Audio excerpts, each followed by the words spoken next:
Hi, hey, this is Charlie talking about the new AMC scripted programming database, and we've got all the data converted. I wanted to show you a couple things. It's really cool.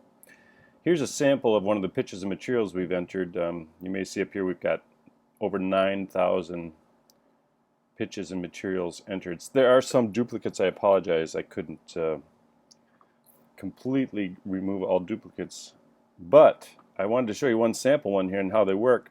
You see we've got the title here, To the Bone, is a pitch that was submitted by, and you see over here we've got the submitted by Mickey Berman from United Talent Agency, UTA. And the writer was Jordan Howley.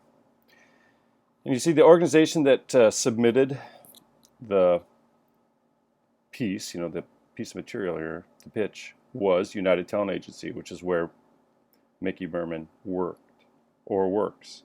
And then down here we've got the executive in charge was Ben Davis. And then we can see what we got. This was one of the things we discussed in a slate, one of our slates as submissions that were submitted for an hour-long program. And in our notes we see the BD passed, which in the future we're going to have put in the status area. But for now, in this this data migration, that's pretty much what we have going on. We have this notes, and then we also have comments on the bottom, which is where I basically grabbed all the information, like who the writer was and who the agency was and stuff like that.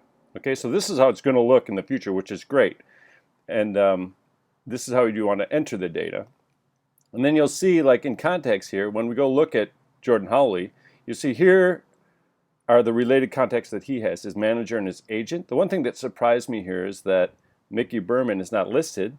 Mickey Berman submitted that submission, but Josh Hornstock is actually Jordan Howley's agent, which, since I didn't know the data and I don't know the people involved, this surprised me, but this is pretty cool that you actually see the real data here for who's representing him.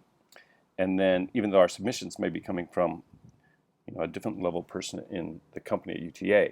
Then down in the bottom you see we have this quick view of all the submissions that he has had brought in, that was sent in under him. And here we have our original data that we entered about how we categorized Jordan.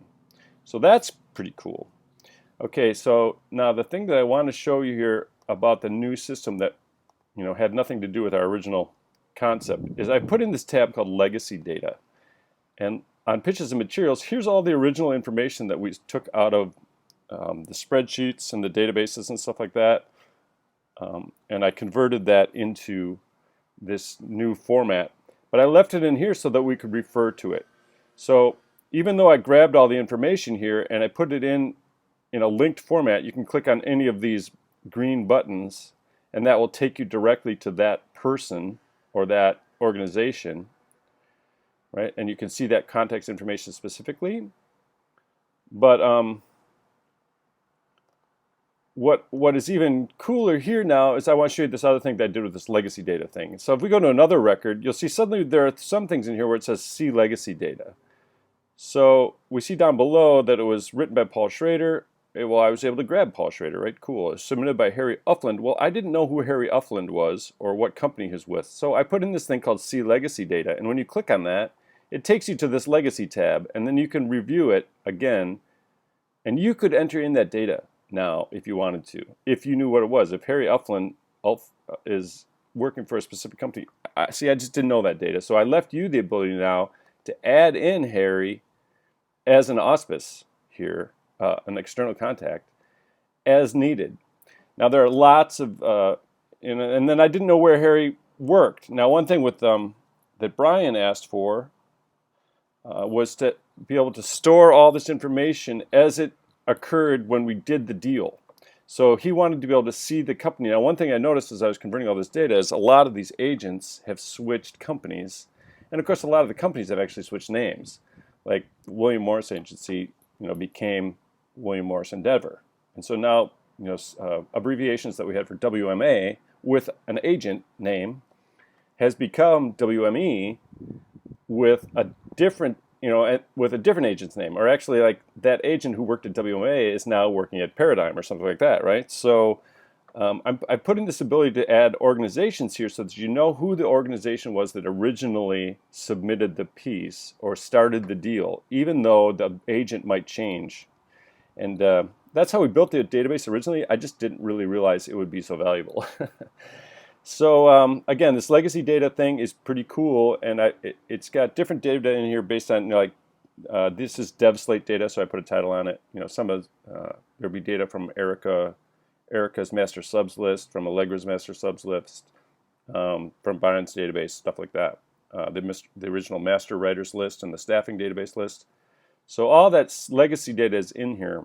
And whenever you see a link that says see legacy data, it will actually take you to the tab rather than taking you to what theoretically should be an organization. For example, if I go in here and I click on this one where it says go to United Talent Agency here, it'll take you away from pitches and materials over to the organization's file, and you'll see United Talent Agency and who all their agents are listed.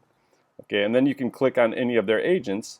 Like I want to go see John Huddle. I can see John Huddle and all of his information and who his related represented talent is. Okay, but when there's this thing for legacy data, and you click on a legacy data tab, at that point it switches and it just goes to the tab that you were on. I'll find another one with the tab. Now this will also work not just for orgs, but also for external contacts. Like, see, I couldn't grab the information out of here well enough to know who the writers were, so I just said, sorry, I can't enter that data. You're going to have to read it in here in the legacy data. So you've got the legacy so you can see it. Although I was able to grab some names in here, this will even work for internal contacts. Like I said, I could figure out who the executive in charge was, but I didn't actually know who that person was. So you'll need to fill in the rest of that person's name so that you can say, oh, okay, that person was an executive in charge for these various pitches and materials at the time, and it'll clean it up automatically throughout the rest of the database if you just fill it in. Okay, that was a quick overview. Super excited about this. Can't wait to talk to you about it. Thanks. Bye. Oops, that didn't work. Oh, come on, stop.